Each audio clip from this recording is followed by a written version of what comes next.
In this video, I'm going to show you how to construct a histogram in Microsoft Excel. Now, I've shown how to do this in Cy Davis because Cy Davis is much easier to use, but if you can't use Cy Davis, that's fine. You can do this in Excel, but there's no built-in tool to do this automatically. There's one that you can download as an add-on, but if you're using a computer that's not yours, you can't really do that. So here we've got a random data set in inches, for example. And so what we'd like to do is construct a histogram, which is a graph showing if we separate the data set into bins, how many measurements go into each bin. In other words, say, as is the case in this particular data set, the data goes from negative 1.5 inches to 1.5 inches.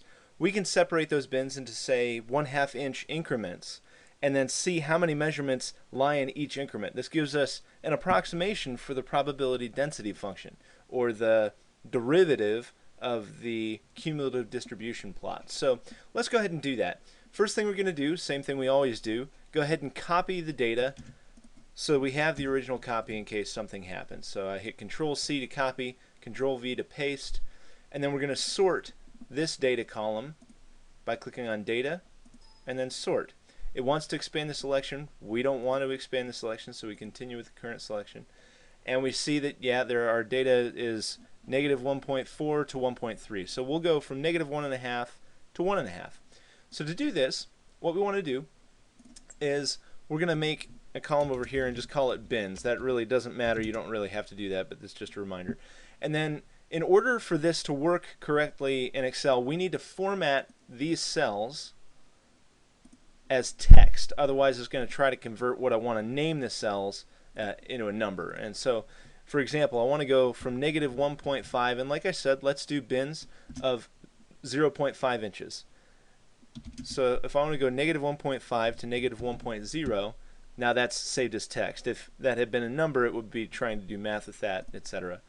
Okay, and now let's say negative 1.0 to negative 0.5, negative 0.5 to 0, 0 to 0.5, 0.5 to 1, and 1 to 1.0 to 1.5. So just so we're nice and neat, let's call this 1.0.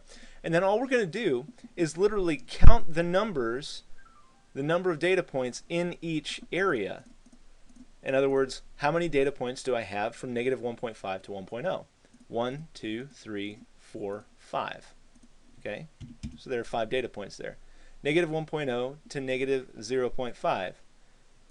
Here's 1, 2, 3, 4, 5, 6, 7, 8, 9, 10. Okay, 0.5 to 0. So here we are. We can use the cell numbers to count. So from 17 down to 31.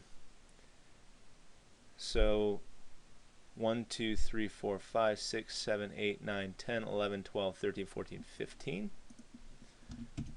Okay, 0 to 0.5. So here is 0 to 0.5.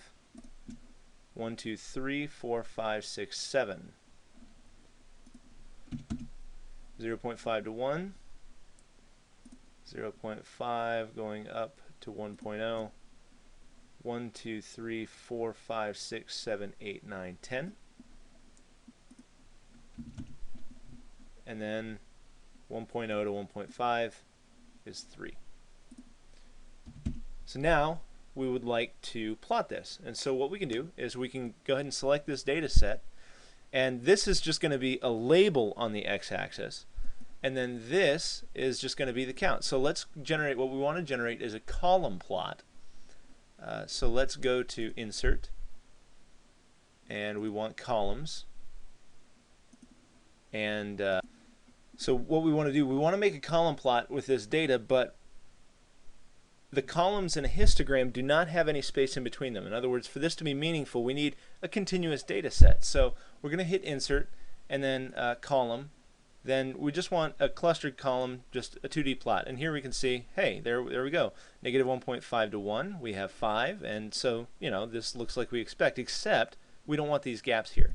To get rid of those gaps, click on your data set, left click, then right click, and hit Format Data Series. And here we can set the gap width. Set it to no gap and hit close, and we can see there's our histogram. This legend doesn't really mean anything, so let's delete it, and let's give this axis some titles. We do this by going up to the chart tools while we selected our chart, up to layout, then axis titles. Primary horizontal axis title, let's give it a title down here, and let's say measurement in inches.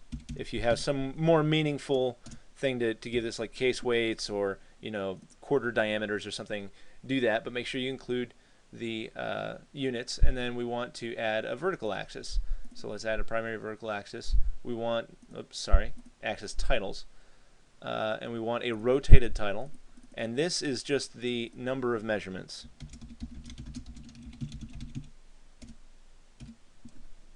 And there we have a histogram.